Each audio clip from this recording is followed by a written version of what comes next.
मन की बात @100 नॉट आउट। इस वैश्विक कार्यक्रम में आप सभी का स्वागत है। वैश्विक कार्यक्रम इस तर्ज पर है कि ये दुनिया भर में मन की बात को करोड़ों लोग देखते हैं और सुनते हैं। इस कार्यक्रम को करने का मूल विचार डॉक्टर राघवेंद्र शर्मा को आया। उन्होंने अपनी टीम के साथ इस विचार को शेयर किया कि चूंकि आगामी 27 तारीख को प्रधानमंत्री नरेंद्र मोदी जी की 104वीं मन की बात कार्यक्रम होने जा रहा है। 100 मन की बात कार्यक्रम हो जाने के पश्चात समाज में उसका देखने योग्य परिवर्तन भी हम देख रहे हैं। भारत परिवार में एक संगठन भी हम देख रहे हैं। तो इस इम्पैक्ट को किस तरह से हम समाज में प्रत्येक वर्ग को इसके साथ कैसे जोड़े, इस विचार को लेकर यह कार्यक्रम आगे बढ़ा। यह कार्यक्रम वैश्विक है या नहीं, इसका कोई पैरामीटर नहीं था। तो किसी ने कहा कि Guinness book of world record जो है विश्व में होने वाली घटनाओं को अंकित करता है कि वो विश्व की एकमात्र घटना है या नहीं। जब हमने उनके साथ ईमेल पत्राचार किया तो जो Guinness book of world record से जो प्रत्युत्तर आया वो आपके लिए भी बहुत ही हर्ष जगाने वाला होगा। उन्होंने यह प्रत्युत्तर लिखा, इट्स एन एक्सीलेंट आइडिया। और उसी के साथ हमारा जोश भी बढ़ गया और इस कार्यक्रम को करने के लिए हम लोग आगे बढ़े, और जिसकी परिणति है कि हम 30वें सत्र में यहां बैठे। कल सुबह 8 बजे, प्रातः 8 बजे शुरू हुआ और 27 तारीख को दोपहर सुबह 11 बजे यह माननीय प्रधानमंत्री नरेंद्र मोदी जी के बाद के साथ मन की बात के साथ इसका समापन होगा। इस वैश्विक कार्यक्रम के 30वें अध्याय में आप सब भी प्रतिभागी होंगे।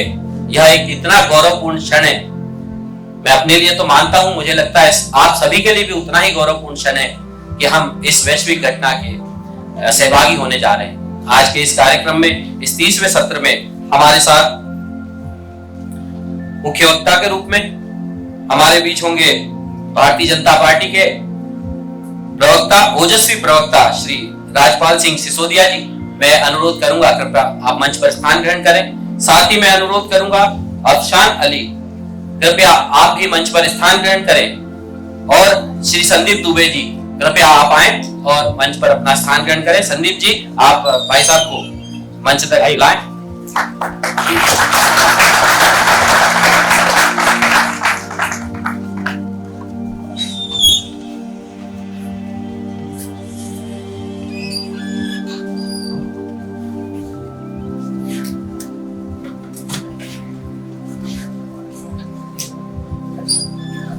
मैं अनुरोध करूंगा यशवंत तोमर से कि वे हमारे अतिथियों को बैज लगाकर स्वागत करें।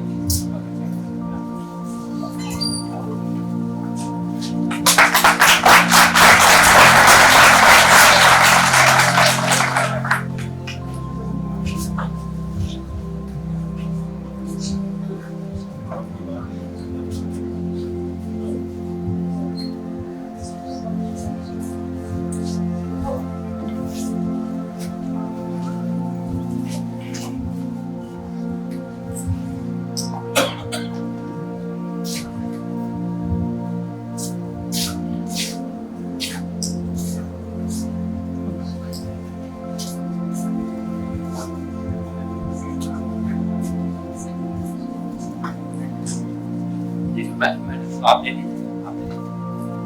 बहुत बहुत धन्यवाद।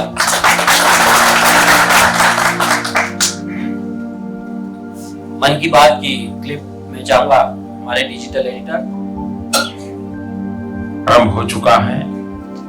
रमजान के पवित्र महीने के आगमन पर मैं भारत और विश्व भर के लोगों को, विशेष करके मुस्लिम समुदाय को इस पवित्र महीने की हार्दिक शुभकामनाएं देता हूं। रमजान में प्रेयर, स्पिरिचुअलिटी और चैरिटी को काफी महत्व दिया जाता है। हम हिंदुस्तानी बहुत ही भाग्यवान हैं कि हमारे पूर्वजों ने ऐसी परंपरा निर्माण की कि आज भारत इस बात का गर्व कर सकता है, हम 125 करोड़ देशवासी इस बात का गर्व कर सकते हैं कि दुनिया के सभी संप्रदाय भारत में मौजूद हैं। यह ऐसा देश है जो ईश्वर में विश्वास करने वाले लोग भी और ईश्वर को नकारने वाले लोग भी, मूर्ति पूजा करने वाले भी और मूर्ति पूजा का विरोध करने वाले भी, हर प्रकार की विचारधारा, हर प्रकार की पूजा पद्धति, हर प्रकार की परंपरा हम लोगों ने एक साथ जीने की कला आत्मसात की है। और आखिरकार धर्म हो, संप्रदाय हो, विचारधारा हो, परंपरा हो, हमें यही संदेश देते हैं, शांति, एकता और सद्भावना का। ये रमजान का पवित्र महीना शांति, एकता और सद्भावना के इस मार्ग को आगे बढ़ने में जरूर सहायक होगा। मैं फिर एक बार सबको शुभकामनाएं देता हूं। पिछली बार जब मैं मन की बात कर रहा था तो मैंने एक शब्द प्रयोग किया था कि, और खास करके नौजवानों को कहा था, कुछ नया करें, कंफर्ट जोन से बाहर निकलिए, नए अनुभव लें। और यही तो उम्र होती है जिंदगी को इस प्रकार से जीना, थोड़ा रिस्क लेना, कठिनाइयों को न्योता देना। मुझे खुशी हो रही है कि बहुत सारे लोगों ने मुझे फीडबैक दिया, व्यक्तिगत रूप से मुझे अपनी बात बताने का उत्साह सबने दिखाया। मैं हर चीज को तो पढ़ नहीं पाया हूं, हर किसी के संदेश को सुन भी नहीं पाया हूं, इतने ढेर सारी चीजें आई हैं। लेकिन मैंने सरसरी नजर से भी जो देखा, किसी ने संगीत सीखने का प्रयास किया है, कोई नए वाद्य पर हाथ आजमा रहा है, कुछ लोग YouTube का उपयोग करते हुए नई चीजें सीखने का प्रयास कर रहे हैं, नई भाषा सीखने का प्रयास कर रहे हैं, कुछ लोग कुकिंग सीख रहे हैं, कुछ नृत्य सीख रहे हैं, कुछ ड्रामा सीख रहे हैं, कुछ लोगों ने तो लिखा है कि हम कविताएं लिखना शुरू की हैं। प्रकृति को जानना, जीना, समझना, उस दिशा में प्रयास कर रहे हैं। मुझे बहुत ही आनंद हुआ और मैं एक फोन कॉल तो आपको भी सुनाना चाहूंगा। दिल्ली से दीक्षा कत्याल बोल रही हूँ। मेरी पढ़ने की आदत लगभग छूट ही चुकी थी, इसलिए इन छुट्टियों में मैंने पढ़ने की ठानी। जब मैंने स्वतंत्रता संग्राम के बारे में पढ़ना शुरू किया तब मैंने अनुभव किया कि भारत को आजादी दिलाने में कितना संघर्ष करना पड़ा है, कितना बलिदान देना पड़ा है, कितने स्वतंत्रता सेनानियों ने जेलों में वर्षों बिताए। मैं भगत सिंह और इतनी कम में उन्होंने जो कुछ हासिल किया उससे काफी प्रेरित हुई हूँ और इसलिए मैं आपसे अनुरोध कर रही हूँ कि इस विषय में आप आज की पीढ़ी को कुछ संदेश दें। मुझे खुशी है कि युवा पीढ़ी हमारे इतिहास को, हमारे स्वतंत्रता सेनानियों को, इस देश के लिए बलिदान देने वाले लोगों को, उनके विषय में जानने में रुचि रख रही है। अनगिनत महापुरुष जिन्होंने जवानी जेलों में खपा दी, कई नौजवान फांसी के तख्त पर चढ़ गए, क्या कुछ नहीं झेला, और तभी तो आज हम आजाद हिंदुस्तान में सांस ले रहे हैं। एक बात हमने देखी होगी कि आजादी के आंदोलन में जिन जिन महापुरुषों ने जेलों में समय बिताया, उन्होंने लेखन का, अध्ययन का बहुत बड़ा काम किया और उनकी लेखनी ने भी भारत की आजादी को बल दिया। बहुत वर्षों पहले मैं अंडमान निकोबार गया था, सेल्यूलर जेल देखने गया था। आज वीर सावरकर जी की जन्म जयंती है। वीर सावरकर जी ने जेल में माझी जन्मठे किताब लिखी थी, कविताएं लिखते थे, दीवारों पर लिखते थे, छोटी सी कोठरी में उनको बंद कर दिया गया था। आजादी के दीवानों ने कैसी यातनाएं झेली होगी। जब सावरकर जी की माझी जन्मठे की किताब मैंने पढ़ी और उसी से मुझे सेल्यूलर जेल देखने की प्रेरणा मिली थी। वहां एक लाइट एंड साउंड शो भी कार्यक्रम चलता है, वो बड़ा ही प्रेरक है। हिंदुस्तान का कोई राज्य ऐसा नहीं था, हिंदुस्तान की कोई भाषा बोलने वाला नहीं होगा जो आजादी के लिए काले पानी की सजा भुगतता हुआ अंडमान की जेल में, इस सेल्यूलर जेल में अपनी जवानी न खपाई हो। हर भाषा बोलने वाले, हर प्रांत के, हर पीढ़ी के लोगों ने यातनाएं झेली थी। आज वीर सावरकर जी की जन्म जयंती है।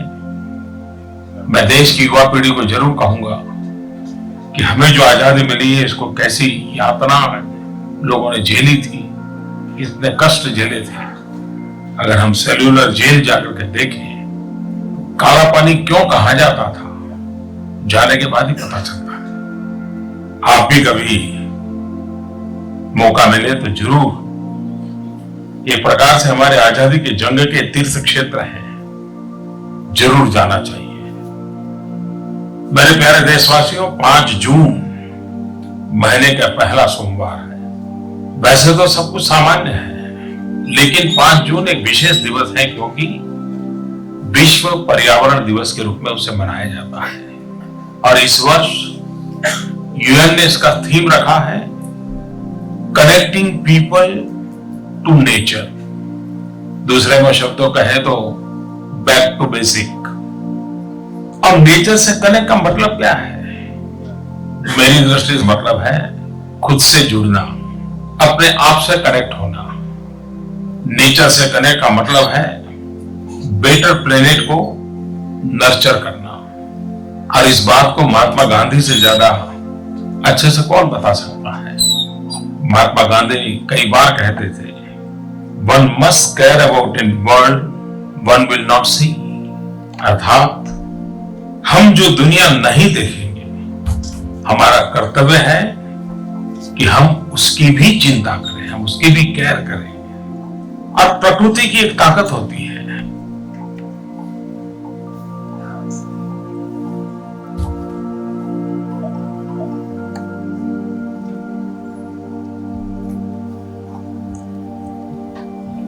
धन्यवाद। मैं अनुरोध करूंगा मध्यांचल प्रोफेशनल यूनिवर्सिटी के प्रोफेसर श्रीमती अफशा अली से कि वे आए और अपने विचार व्यक्त करें। श्रीमती अफशा अली।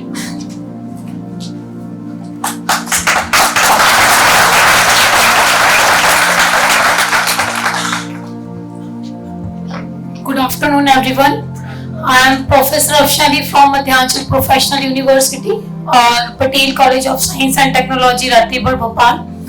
आज हम यहाँ सब एकत्रित हुए हैं एक वर्ल्ड रिकॉर्ड में शामिल होने के लिए। ये बहुत बड़ा प्राउड मोमेंट है हम सभी के लिए, सारे देशवासियों के लिए, कि हम यहाँ इकट्ठा हो रहे हैं, एकत्रित हो रहे हैं और एक बहुत बड़ा Guinness book of world record, जिसको हम सभी जानते हैं, उसमें हम शामिल होने जा रहे हैं और हम सब उसका पार्ट बन रहे हैं। मोदी जी जो है प्रधानमंत्री और जिन्होंने मन की बात शुरू की थी, ये एक आकाशवाणी ऑल इंडिया रेडियो पर सबसे पहले इसका प्रसारण हुआ था, जो अभी तक चल रहा है और ये 2014 में स्टार्ट हुआ था। तो मन की बात का मतलब सिर्फ ये नहीं है कि मन की बात मोदी जी जो हमसे आम देशवासियों से करना चाहते हैं उसका तात्पर्य, उसका रीजन ये है कि कई बार हम लोग बिखर जाते हैं, कई बार कुछ परिस्थितियां, कुछ चीजें हमारे सामने ऐसी आती हैं कि हमें समझ नहीं आता कि हमको क्या करना है। तो एक जब ऑल इंडिया रेडियो पे मैंने माननीय नरेंद्र मोदी जी का जब एक बार ये सुना था, तब उसमें उन्होंने बहुत अच्छी बात कही थी कि जब भी हमको ऐसा लगे कि हम टूट रहे हैं या हमको कोई उद्देश्य नहीं मिल रहा है, हमको कुछ दिख नहीं रहा है कि हमें अपनी जीवन में, अपनी लाइफ में आगे क्या करना है, तो हमें कुछ देर के लिए शांत हो जाना चाहिए, अपने मन को काम कर लेना चाहिए और हमको बहुत शांति से बैठ के सोचना चाहिए कि हमारे मन में क्या है, हम क्या करना चाहते हैं, हम आगे क्या बनना चाहते हैं, हमारे लिए क्या चीजें सही है और क्या गलत है। कई बार हम गुस्से में, कई बार हम आक्रोश में गलत डिसीजन लेते हैं, गलत तरफ चले जाते हैं, गलत चीजों को चुन लेते हैं, गलत गोल, गलत एम, गलत राहें हम चले जाते हैं। लेकिन जब हम मन की बात सुनते हैं और हम कूल होते हैं, काम होते हैं, अपने जो माइंड होता है उसको हम एक मेडिटेशन के साथ सुनते हैं, तो हमें समझ आता है कि हमको कहाँ जाना है और हमको क्या करना है, हमारा एम क्या है। तो ये आज हमारे सभी जो यहाँ स्टूडेंट्स हैं, हमारे साथ जितने स्टाफ मेंबर्स हैं, उनके लिए और सभी देशवासियों के लिए बहुत बड़ा प्राउड मोमेंट है। और बीइंग अ टीचर मेरे लिए, बीइंग अ इंडियन मेरे लिए भी ये बहुत प्राउड मोमेंट है कि मैं इस जो Guinness book of world record होने जा रहा है उसका पार्ट बनी हूँ। आप लोगों ने मुझे यहाँ बुलाया, उसके लिए थैंक यू सो मच, और मध्यांचल प्रोफेशनल यूनिवर्सिटी की तरफ से भी थैंक यू सो मच।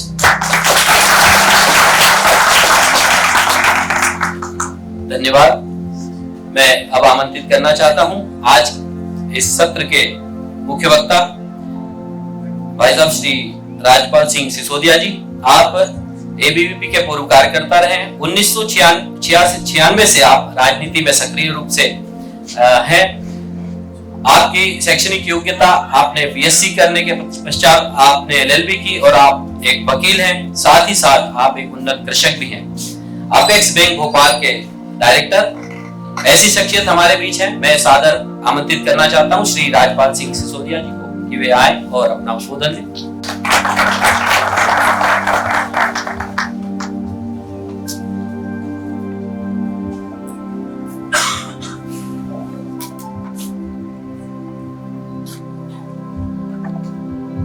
इस देश ही नहीं वरन पूरे समूचे विश्व में जो है हम सब लोगों का सीना गौरव से जिन्होंने चौड़ा करने का काम कर दिया, ऐसे माननीय मोदी जी जो पूरे विश्व में नवाचार के लिए प्रसिद्ध है और सिर्फ प्रसिद्ध ही नहीं है, उन्होंने पूरी दुनिया से लोहा मनवा दिया है भारत देश का।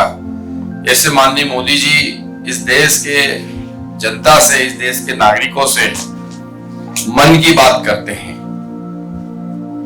पहली बार कोई ऐसा नेता है इस देश में कि जिनके कही हुई बात को देश की जनता मानती है, और जब कोई किसी की बात मानता है जब भी उससे बात की जाती है। और फिर जब इस प्रकार की मन की बात के लगातार 103 एपिसोड हो गए, तब फिर राघवेंद्र जी और उनकी पूरी टीम के मन में जो ये बात आई कि मैराथन सेमिनार लगाकर not out at the rate 100, 100 घंटे, 100 वक्ता और 100 संकल्प, और इस कार्यक्रम का फिर कहीं ना कहीं रिकॉर्ड बनने वाला है, वर्ल्ड रिकॉर्ड बनने वाला है, और आप हम सब उसके साक्षी बनने वाले हैं। मैं आप सब लोगों का बहुत बहुत अभिनंदन करता हूं। मंचस्थ बहन जिनको भी हम सुन रहे थे उनका अभिवादन करता हूं, और आप सबसे यह निवेदन करता हूं कि देश की जनता को, देश के नागरिकों को जब माननीय मोदी जी संबोधित करते हैं, अपनी बात जब वो रखते हैं, तो आप हम सब उनकी बात को मानते हैं। उसके 2 उदाहरण मैं बताना चाहता हूं आपके बीच में। एक उदाहरण, जब मोदी जी जिस विचारधारा को आते हैं, उस विचारधारा में ये बात कही जाती है कि देश हमें देता है सब कुछ, हम भी तो कुछ देना सीखें। तो उन्होंने एक आह्वान किया था देश की जनता से कि जो लोग सक्षम हैं, जिन लोगों को सब्सिडी या अनुदान की आवश्यकता नहीं है, वो एलपीजी गैस सिलेंडर के ऊपर जो अनुदान मिलता है उसको स्वयं छोड़े। जब ये बात उन्होंने बोली थी तो इसके पहले तो किसी ने नहीं बोली थी ऐसी बात कि अपना जो हक है, हमें जो राशि के रूप में अनुदान प्राप्त हो रहा है, वो भारत के नागरिक होने के नाते वो हमारा हक है। हक छोड़ने की बात कोई कहेगा, और कोई कहेगा भी तो जो छोड़ने वाला वो मान लेगा, इसको लेके भी प्रश्नवाचक था। राजनीतिक क्षेत्र में और विशेष करके विपक्ष इत्यादि के नेताओं के बीच में भी बड़ा क्रिटिसाइज करने की वो बात हुई थी। ऐसा कहने लगे थे लोग कि ऐसा कौन छोड़ देगा इनके कहने से। परंतु आप आश्चर्य करेंगे, लाखों लोगों ने करोड़ों रुपए का अनुदान जो है स्वेच्छा से छोड़ने का काम किया। देश की जनता ने उनकी बात को मानने का काम किया। फिर दूसरी एक विभीषिका आई। कोरोना काल की जब शुरुआत होने वाली थी तो बहुत सारे उसको लेकर प्रोटोकॉल वगैरह बनना चालू हुआ। तो तो वो प्रोटोकॉल बड़ा कठिन था। देश की जनता उस प्रोटोकॉल को विनम्रता से स्वीकार कर ले, सरकार को जाति पुलिस के द्वारा नहीं करना पड़े, जबरन मजबूरी में नहीं मनवाना पड़े, लोग मान ले खुद, इसके लिए भी देश का मानस बनाना, जनता का मानस बनाना। तो उन्होंने, आप सब लोगों को ध्यान होगा कि लॉकडाउन होने के पहले ताली बजवाने का इस प्रकार का आह्वान किया था। उस बात को लेकर भी बहुत क्रिटिसाइज करने का काम किया था विरोधियों ने कि ताली बजाने से क्या कोविड का इलाज हो जाएगा। पर वह एक अपील थी और उस अपील के माध्यम से वो देखना चाह रहे थे कि अगर वो बोलते हैं कि ताली बजाओ और पूरे समय रहता था तय कि 8 बजे ताली बजाएंगे सब, तो फिर वो देखा जाता था कि उस 8 बजे ताली बजाने का जो आह्वान है, तो देश के करोड़ों लोगों ने उस बात को मानने का मानस बनाया। जब मोदी जी की बात को मानने का मानस बना तो उसके बाद में लॉकडाउन करने की बात आई और आपने देखा होगा कि वो लॉकडाउन भी सफलतापूर्वक हुआ और हमने कोविड जैसी महामारी से भी विश्व के संपन्न राष्ट्रों से पहले हमने इस पे नियंत्रण करने का काम कर लिया सीमित संसाधनों में। ये इसीलिए हो पाया कि नेतृत्व की क्षमता होती है। जो नेतृत्व जो कहता है वह जब जनता करने लगती है, उसकी बात को मानने लगती है, तो फिर वो अपने मन की बात भी करने लगते हैं। और मैं समझता हूं कि उनके मन की बात से भी आप हम सब लोगों के जीवन स्तर में, हम सब लोगों के जीवन में, व्यवहार में कई तरह के क्रांतिकारी बदलाव आने के काम हुए हैं।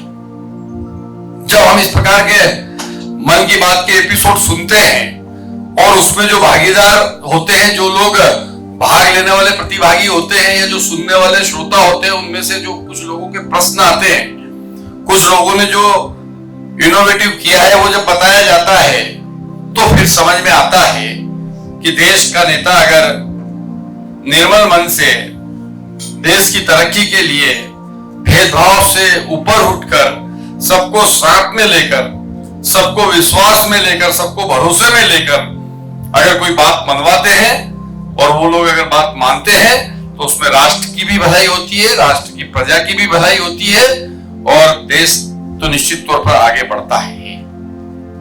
आज माननीय नरेंद्र मोदी जी के नेतृत्व में अभी हम सुन रहे थे, इस 30वें एपिसोड में हम सब लोग सुन रहे थे कि किस प्रकार से वो भाईचारे की बात कर रहे थे, किस प्रकार से शुरुआत में उन्होंने बोला कि शांति, एकता और सद्भाव के साथ में हमें हमारे त्योहार मनाना चाहिए। और वो उसका उदाहरण रमजान की बधाई देते हुए कर रहे थे। निश्चित तौर पर इस बात की आवश्यकता है, क्योंकि शांति काल में ही देश तरक्की करता है। शांति काल में ही व्यक्ति अगर कोई सोचता है शांति काल में, तो ही उसका बौद्धिक स्तर भी ऊंचा उठता है। शांति काल में ही अगर विद्यार्थी पढ़ता है तो मेरिट में आता है। अगर मन में बहुत सारी उथल पुथल चल रही है, तो कहां तो वो पढ़ पाएगा, कहां वो लक्ष्य को केंद्रित करके काम कर पाएगा और कैसे उसको सफलता मिल पाएगी। तो जो शांति के साथ में सद्भाव की बात उन्होंने कही, निश्चित तौर पर जब हम किसी के सद्भाव की कल्पना करते हैं, तो उस कल्पना में अपना सद्भाव, अपना तो स्वयं निहित होता है।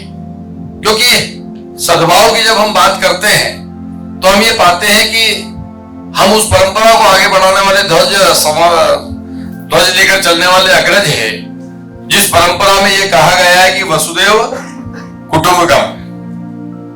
जो ये पूरा पृथ्वी है, ये पूरी वसुधा जो है, और इसमें रहने वाले जितने मानव, और मानव ही नहीं, मानव के अलावा भी जो है जीव जंतु है, प्रकृति है, उन सब के प्रति सद्भाव रखने का काम, उसको कुटुंब मानने का काम हमारी संस्कृति और हम लोग करते हैं।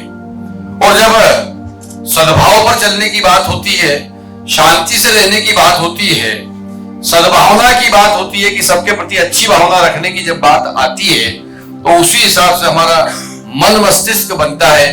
जब हम सबके प्रति समभाव और सद्भाव रखते हैं, तो कहीं न कहीं हमारा फिर उसी प्रकार से व्यक्तित्व का विकास होता है और फिर हमारा भी जो है हमारे प्रति भी सद्भाव रखने वालों की फिर एक बड़ी श्रृंखला हो जाती है, जिससे कि अपन अपने जीवन क्षेत्र में जो भी कार्य क्षेत्र में जिस क्षेत्र में भी काम कर रहे होते हैं उस क्षेत्र में हमको सफलता मिलने का काम होता है। और जब इस प्रकार से शांति, सद्भाव, एकता से रहने की बात जब हम करते हैं तो फिर निश्चित तौर पर देश प्रगति पे होता है, हमारी स्वयं की प्रगति होती है। कई प्रकार के ऐसे नवाचार करने का काम माननीय मोदी जी और मोदी जी की सरकार कर रही है। मन की बात के माध्यम से जो बात होने का काम हो रहा है यह भी एक नवाचार है, और इस नवाचार को इस देश की जनता ने बहुत अच्छी तरीके से जो है आत्मसात करने का काम किया, उसको अंगीकार करने का काम किया। निश्चित तौर पर देश की जनता जब मोदी जी मन की बात करते हैं तो उसको सुनते हैं, सुनने के बाद में अमल में लाते हैं। और विशेष करके विद्यार्थियों को जब परीक्षा होती है तो परीक्षा के समय बात करते हो, कैसे कैसे विषयों पे बात करते हैं, ऐसे विषय जिनको सामान्यतः छोड़ दिया जाता है, वो विषय जिनको सामान्यतः घर परिवार के भी मुखिया बात नहीं करते हैं बच्चों से, वो बातें भी मन की बात में मोदी जी करते हैं, छोटी छोटी बातों को करने का काम करते हैं। अब उन्होंने प्रकृति की बात भी कही, उन्होंने यह आह्वान भी किया कि हम सब लोगों को अध्यात्म के साथ साथ जुड़ते हुए प्रकृति की ओर भी चलना चाहिए। और प्रकृति आज के समय की सबसे बड़ी जो एक समस्या है, प्रदूषण की समस्या है, पर्यावरण का जो है संतुलन बिगड़ रहा है, उन सबको अगर ठीक करना है तो प्रकृति के साथ जुड़कर आदमी को चलना पड़ेगा। और प्रकृति क्या है, तो प्रकृति को लेकर भी उन्होंने बहुत अच्छी बात कही मन के बात के एपिसोड में कि connecting people with nature, nature के साथ में पीपल्स को, जनता को कनेक्ट करने की बात उन्होंने कही। और उसके लिए उन्होंने बहुत अच्छा सा उदाहरण दिया कि आप स्वयं जो है वापस से जाकर उस प्रकृति से जुड़े जिस प्रकृति से आप हम सब लोग बने हुए हैं। शरीर हमारा अगर बना है तो पंच महाभूत से बना हुआ है, जैसे पानी। अब प्रकृति का कितना इफेक्ट है अगर आप ये देखेंगे, आप एक उदाहरण लेंगे, और उदाहरण ये इतना सा कि भाई आप घर पहुंचे, थके हुए घर पहुंचे, पसीने में है, घर जाकर आपने बैठे और बैठ के खिड़की खोल के जो हवा आ रही है उस हवा से गहरी गहरी अगर आप सांस लेने लगेंगे तो उस समय जो रिलैक्स होता है, वो जो थकान खत्म होने लगती है, ये प्रकृति है। उस हवा, और अगर वो हवा भी शुद्ध मिल जाए, फिर एकदम से अच्छी ऑक्सीजन युक्त हवा मिल जाए। कोविड में क्या था, ऑक्सीजन और हवा की कीमत हमको समझाने का काम कर दिया। अगर उसके बाद भी हम प्रकृति को नहीं समझेंगे और प्रकृति के पास नहीं जाएंगे कोविड के बाद भी, तो मैं समझता हूं कि फिर बहुत मुश्किल होने की बात होगी। अगर आप उसके बाद में एक गिलास पानी लेके अगर चेहरे पे छींटे मारेंगे और उसके बाद आंख बंद कर रिलैक्स होंगे तो समझ में आ गया कि पानी का क्या महत्व है। पीने की बात तो है ही सही, पर अगर आप उसको सिर्फ हल्का सा आंखों के ऊपर मार के, छांट के, छींटे लगा के और बैठेंगे तो आप देखेंगे कि प्रकृति ने किस प्रकार से हमको ये सब चीजें दी है हमारे शरीर को एकदम से रिलैक्स करने के लिए, थकान मिटाने के लिए। तो प्रकृति से जुड़ने की बात जहां एक तरफ वो करने का काम कर रहे हैं, वहीं उन्होंने इस एपिसोड में प्रकृति को से जुड़ने की बात करते हुए 5 जून को जो हमारे यहाँ पर विश्व पर्यावरण दिवस होता है, उस विश्व पर्यावरण दिवस के बारे में भी विस्तार से जो है प्रकाश डालने का काम किया। वैश्विक स्तर पर आवश्यकता है पर्यावरण की, और पर्यावरण को किस प्रकार से बचा के रखा जाए, कैसे जो है पूरी सृष्टि में, पूरी प्रकृति में जो प्रदूषण फैला हुआ है उस प्रदूषण को नियंत्रित करते हुए प्रकृति को फिर से पुनर्जीवित किया जाए। यह एक इस एपिसोड के अंदर उन्होंने बताने का काम किया।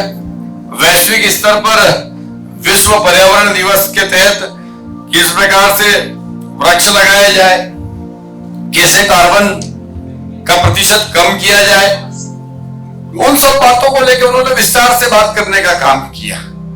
आज कार्बन उत्सर्जन जो हो रहा है, आज वाहन, फैक्ट्रियां, एसी चल रहे हैं, तमाम मशीनरी चल रही है, कार्बन का उत्सर्जन बिजली बनाने तक में होता है और वो उत्सर्जन इतनी तेजी से हो रहा है कि उससे पर्यावरण को बड़ा खतरा होने का काम हो रहा है, प्रदूषण होने का काम हो रहा है। तो उस दिशा में फिर मोदी जी के नेतृत्व में सरकारों ने काम करने का काम किया। सोलर लाइट्स की तरफ जो है ध्यान आकर्षित कराने का काम किया।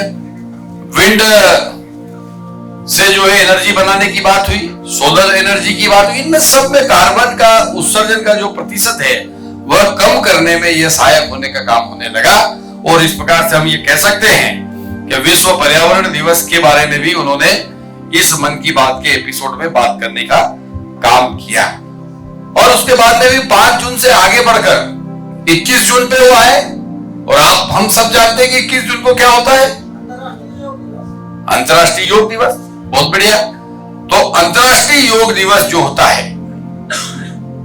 अब योग हमारी पुरानी संस्कृति है, हमारा जीवन शैली का अंग है योग। और भारत तो ऋषि मुनियों का देश है, संतों का, मुनियों का, सिद्ध पुरुषों का यह देश। और इस देश के अंदर हमारे कई ऐसे महान विभूतियां हुई जिन्होंने इसको, योग को लोगों को जीवन में आत्मसात करने के लिए प्रेरित किया। और योग आज भी और पुरातन काल में भी और हमेशा से मनुष्य अपने शरीर को स्वस्थ रखने के लिए करता आया।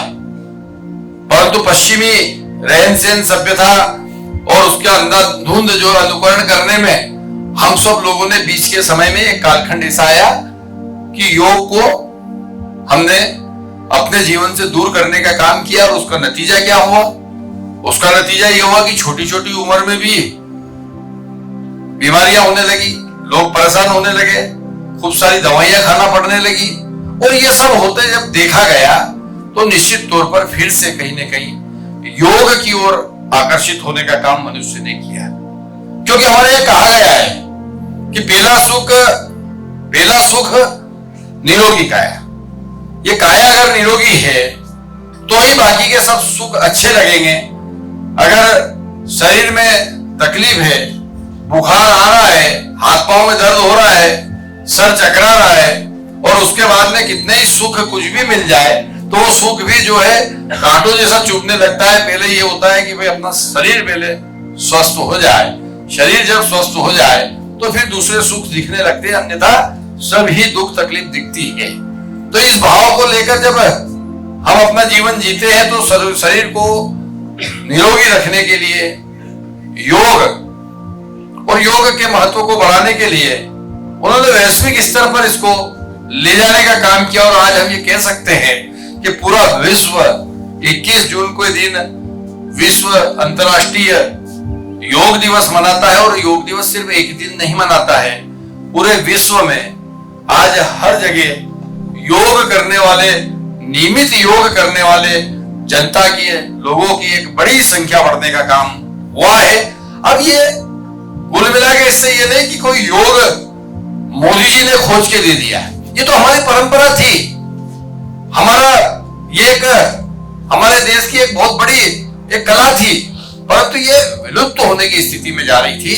और मोदी जी की बात को जब विश्व मानता है तो जब उन्होंने इस बात को कहने का काम किया तो विश्व ने उस बात को स्वीकार भी किया और अंगीकार भी करने का काम किया। स्वच्छता के ऊपर बात करते हैं। माननीय मोदी जी अपने जीवन में गांधी जी के कार्यों से बड़े प्रभावित है और उन्होंने कई सारे गांधी जी के द्वारा बताए हुए मार्ग पर देश की जनता को चलने का आह्वान करने का काम किया। गांधी जी का एक बहुत महत्वपूर्ण यह बात थी कि स्वच्छता से रहिए, साफ सुथरे रहिए, घर के आसपास में, गली मोहल्ले में साफ सफाई रखिए। वो खुद भी उनके आश्रम में गांधी जी के चरित्र को अगर आप लोगों ने पढ़ा होगा सुना होगा, तो हम ये देखते पाते हैं कि वो खुद स्वयं झाड़ू लेकर और अपने आसपास की साफ सफाई खुद करते थे, खुद का कमरा स्वयं झाड़ते पूछते थे। गली जो उनके जहां रहते थे उस गली को भी वो स्वयं खड़े रह के साफ करते थे, करवाते थे साथियों से, स्वयंसेवकों से। तो वो स्वच्छता को महत्व देते थे और उनका ये आह्वान होता था गांधी जी का कि स्वयं कम से कम अपने आसपास जहां वो रह रहे हैं या स्वयं के उपयोग का जितना स्थान है उसको वो स्वयं साफ स्वच्छ रखे। अब जब मोदी जी ने देश की जनता के बीच में स्वच्छता की बात कही और स्वच्छ भारत अभियान अभी लॉन्च किया, गांधी जी का चश्मा जो उसके मोनों में लगाने का काम किया, और गांधी जी की एक बहुत छोटी सी बात जो कि साफ सफाई से रहो, साफ सुथरे रहो, कूड़ा कचरा मत फेंको, उसको नियत स्थान पे फेंको। इतनी सी बात को जब उन्होंने स्वयं झाड़ू लेकर खड़े होकर स्वच्छ भारत अभियान के नाम से देश की जनता से अपील की, तो आप देखेंगे कि आज अगर हम कोई बड़े भी कहीं कचरा भूल से या लापरवाही से फेंकने का काम करते तो हमारे बच्चे टोक देते हैं, ये तो डस्टबिन में डालिए। 2017 में हम शोरूम पर गाड़ी खरीदने गए तो हमारे सामने हमारे घर का सबसे छोटा सदस्य 5 साल का वो बेटा हो गया सामने। जब एसेसरीज की दुकान पर शोरूम में एसेसरीज के पार्ट पे जो है एसेसरीज खरीदने के हिसाब से गए तो उसने डस्टबिन उठाया वहां से, कार के अंदर दरवाजे के वहां पे लगाने का एक छोटा डस्टबिन, वो उसने परचेस करा। बोले मैं ये ले रहा हूं, कार में ये रखेंगे। मैं क्या करोगे आप इसको रख के? तो बोले चॉकलेट खाएंगे तो उसकी पन्नी इसमें रखेंगे, केला खाएंगे तो छिलका इसमें रखेंगे और बाद में नियत स्थान पे फेंकेंगे। तो ये अवेयरनेस अगर 5 साल के बच्चे में भी आती है तो मैं कहीं ना कहीं इसका क्रेडिट माननीय नरेंद्र मोदी जी को देता हूं कि उन्होंने देश के अंदर इस प्रकार से अपील करने का काम किया कि एक नाबालिग बच्चा, 5 साल का बच्चा, वो भी मोदी जी की बात से प्रभावित होकर अपने जीवन में उस बात को आत्मसात करने की स्थिति में है। तो आप हम सब तो वयस्क है, स्वस्थ मानसिकता के लोग हैं, हमें तो मानना ही चाहिए और मानी भी सही, सबने मानी। मुझे वो घटना बड़ी प्रेरक लगी, इसलिए मैंने आपको बता दी कि भाई वो बहुत सारे अच्छे से सामान थे वहां, गाड़ियों में लगाने के कई तरह के जो श्रृंगार के सामान होते हैं वो थे, भगवान की मूर्तियां थी बड़ी अच्छी अच्छी, और भी बहुत सारी चीजें थी, रंग बिरंगे लगते हैं वो थे सब, पर वो डस्टबिन पे गया सीधा, वो डस्टबिन ही लेने का काम किया। तो ये क्यों किया? क्योंकि उसके दिमाग में मोदी जी की हुई बात, मोदी जी के द्वारा प्रचारित किया हुआ स्वच्छता अभियान, वो पूरी तरीके से उसके दिमाग में और जो है वो चलने का काम हुआ। निश्चित तौर पर इस प्रकार के कार्यक्रमों के माध्यम से जब हम माननीय मोदी जी की बात को आगे बढ़ाने का काम करते हैं तो फिर हम ये देखते हैं कि ये देश ही नहीं वरन विश्व जो है उनकी बात को मानते हुए अपने जीवन में अंगीकार करते हुए चरितार्थ करने का काम कर रहा है। माननीय मोदी जी ने एक और बहुत महत्वपूर्ण विषय पे बात करी, उन्होंने अध्यात्म की बात भी इस एपिसोड में करने का काम किया। थोड़ा सा टिपिकल विषय अध्यात्म का, इसलिए मैं इसको ज्यादा बताना चाहूंगा क्योंकि ये उम्र के जो श्रोता मेरे साथ बैठे हुए हैं ये थोड़ा अध्यात्म से कम रुचि रखने वाले लोग हैं, पर ये स्पिरिचुअल जो उन्होंने विषय रखने का काम किया, अध्यात्म का जो विषय रखने का काम किया है, इस विषय से भी कहीं ना कहीं, इस विषय से नए भारत का एक जो कॉन्सेप्ट है, न्यू इंडिया का जो कॉन्सेप्ट है, वो इस विषय से जुड़ा हुआ है कि जब हम शांति की बात करते हैं देश में, जब हम एकता से, भाईचारे से रहने की बात करते हैं, जब हम सद्भावना की बात करते हैं, जब हम प्रकृति को बचाने की बात करते हैं, जब हम स्वच्छता की बात करते हैं, जब हम हमारे आसपास जो है गंदगी नहीं होने देंगे जिससे कि बीमारी नहीं फैलेगी और बीमारी नहीं फैलेगी तो मानव जीवन जो है संकट में नहीं होगा, ये सब नवाचार की बात करते हुए जब आगे बढ़ते हैं तो यही नए भारत का कॉन्सेप्ट है, यही न्यू इंडिया है कि इस नए भारत में फिर कार्बन का उत्सर्जन का प्रतिशत कम हो, प्राकृतिक संसाधनों का दोहन हो, सोलर एनर्जी का उत्पादन हो, विंड एनर्जी से जो है यहाँ पर खपत हो, चले मेट्रो ट्रेन, चले फिर कल कारखाने, और इस प्रकार से पर्यावरण को बचाते हुए, पर्यावरण को संरक्षित करते हुए फिर विकास की ओर जब आगे बढ़े तो फिर वो नए भारत की कल्पना बनती है और अध्यात्म से उसको मजबूती मिलती है। ये सब जब काम हम करते हैं, चाहे फिर एकता की बात हो, चाहे सद्भाव की बात हो, ये अध्यात्म से जो जुड़ा हुआ व्यक्ति है वह अपने आप फिर प्रकृति से भी जुड़ने लगता है, फिर प्रकृति से जो जुड़ा होता है वो अध्यात्म से भी जुड़ने लगता है। ये परस्पर एक दूसरे के जो है पूरक के रूप में माने जाते हैं। उसके अलावा अगर आप देखेंगे तो ये पाएंगे कि भारतवर्ष को पुनः उस वैभव पर स्थापित करने के लिए जो जिस प्रकार की बातें मन की बात के माध्यम से करके वो देश की जनता से अपील कर रहे हैं, उसके परिणाम अब दिखने लगे। आज हम 30वें एपिसोड पे बात कर रहे हैं, मतलब लगभग मई 2017 में जो उन्होंने बोला होगा उस पर अभी ये मैं बात कर रहा था। अभी तक जो मैं बात कर रहा था ये मई 2017 में उन्होंने जो बात बोली थी उस पर आज अपन बात कर रहे हैं। आज हम अगस्त 2023 में 5 साल पहले जो उन्होंने बोला था उस पर अगर हम आज बात करते हैं तो हम ये पाते हैं कि 5 साल पहले जब उन्होंने विश्व योग दिवस की बात कही थी तो आज पूरे विश्व में जिस प्रकार से योग दिवस मन रहा है, योग हो रहा है, योग के प्रति जो लोगों की दीवानगी देखने को मिल रही है, ये 5 साल में परिणाम सामने है।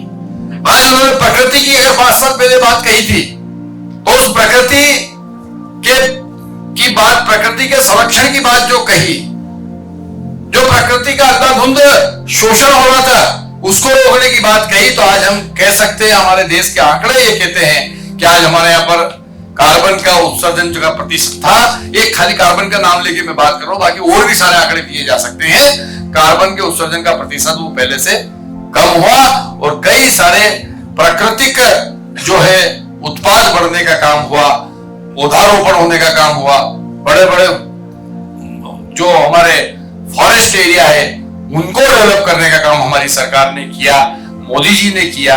क्यों कर पाए?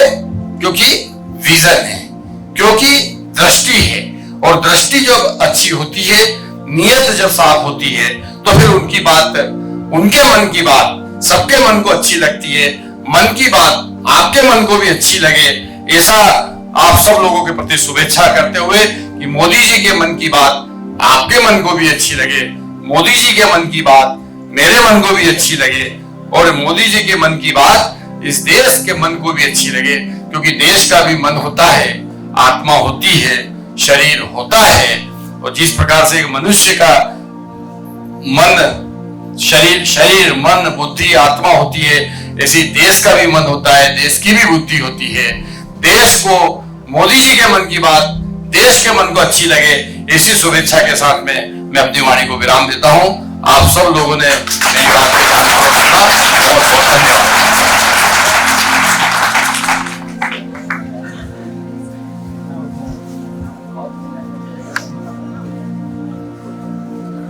धन्यवाद भाई साहब श्री राजपाल सिंह सिसोदिया जी।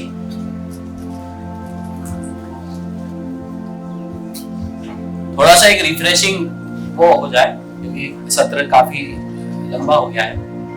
वैसे भी वैज्ञानिक रूप से कहा गया है कि किसी भी बात को सुनने के लिए 45 मिनट मैक्सिमम समय, इसीलिए अक्सर देखते हैं हम स्कूलों में 35 मिनट मैक्सिमम समय है, इसीलिए हम देखते हैं स्कूल में पीरियड भी 35 मिनट का ही होता है।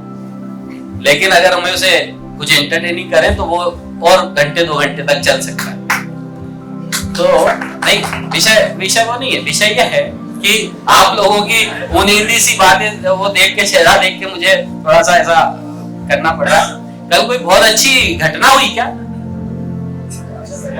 क्योंकि हम तो सुबह 8 बजे से यहाँ लगे थे, हमें ध्यान नहीं आया जी। चंद्रयान 1 जब 3 था तो चंद्रयान 3 को देखा, सब लोगों ने देखा? नहीं तो देखा कि नहीं देखा? हमने हम कैसे माने आपने देखा? नहीं, हम तो नहीं मानते। तो इसके लिए क्या करना पड़ेगा? अब आपको ये करना पड़ेगा कि आप दिखाइए, हम देखते हैं। एक बार और देखें।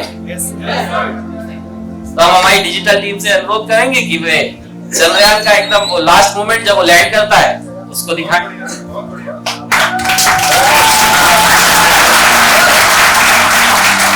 The sensors that are updating at this point are providing confirmation of the safety of the landing site. As expected, the retargeting is going on and this is a very good signature for the lander. अभी आप ये देख सकते हैं कि lander की ऊंचाई लगभग 65 मीटर के आसपास बची हुई है।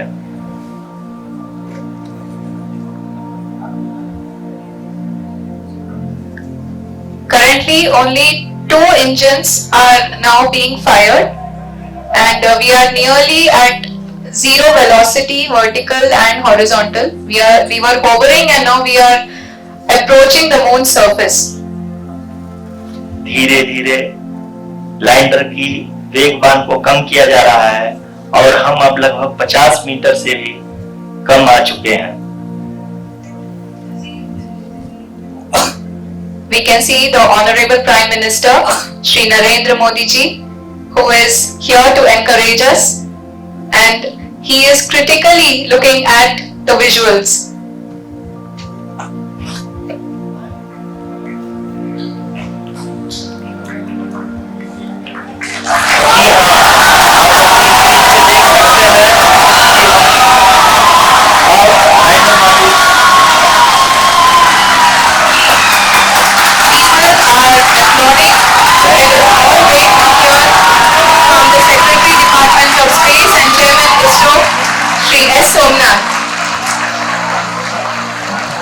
लैंडर मॉड्यूल पूरी तरह से सेफली और सॉफ्टली चंद्रमा की सतह पे लैंड हो चुका है।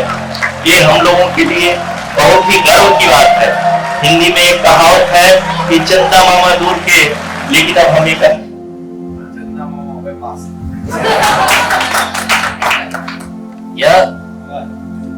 यह जो क्षण है ये भारत परिवार के हर व्यक्ति के लिए गर्व का क्षण है और ये उस समय और ज्यादा उल्लेखनीय हो जाता है जब हम चंद्रयान 2 मिशन फेल,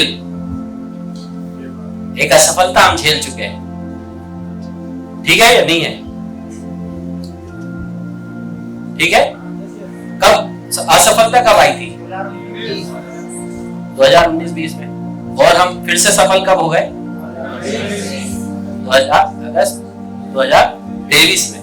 इसीलिए दुनिया में लोग भारत के बारे में कहते हैं कि सदियों रहा है दुश्मने दौर जहां हमारा, कुछ बात है कि हस्ती मिटती नहीं हमारी।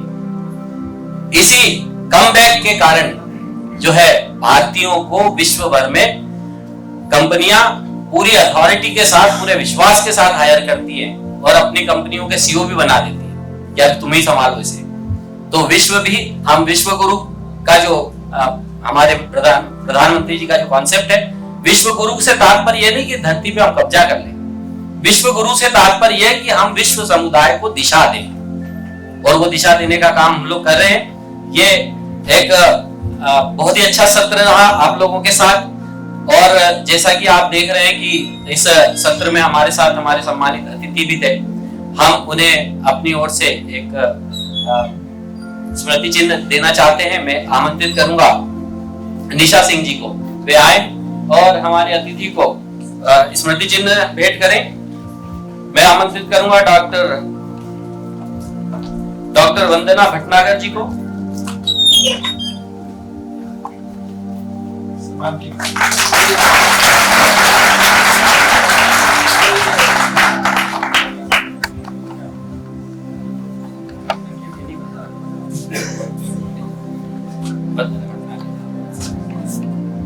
मैं आमंत्रित करूंगा डॉक्टर छाया श्रीवास्तव जी को कि वे आए और डॉक्टर राघवेंद्र शर्मा जी द्वारा लिखित यह पुस्तक मन की बात हमारे अतिथियों को भेंट करें।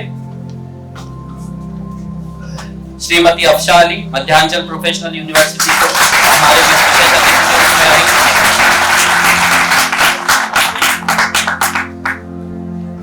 और हमारे बीच संदीप जी हैं। मैं अनुरोध करूंगा आपसे कि आप संदीप जी को भी संदीप जी बाल कल्याण समिति के पूर्व अध्यक्ष रहे हैं, वर्तमान में जुवेनाइल जस्टिस बोर्ड में मेंबर हैं। ये जुडिशियल मजिस्ट्रेट फर्स्ट क्लास पद होता है। और अब आप जिस तरह हमारे इस कार्यक्रम की पंचलाइन देख रहे हैं, 100 घंटे 100 वक्ता और 100 संकल्प। 30वें इस सत्र में हम सभी संकल्प लेने के लिए अपने स्थानों पर खड़े हों, संकल्प मुद्रा में आए और मैं इस संकल्प को दोहरा रहा हूं। आप मेरे साथ इस संकल्प को दोहराएं।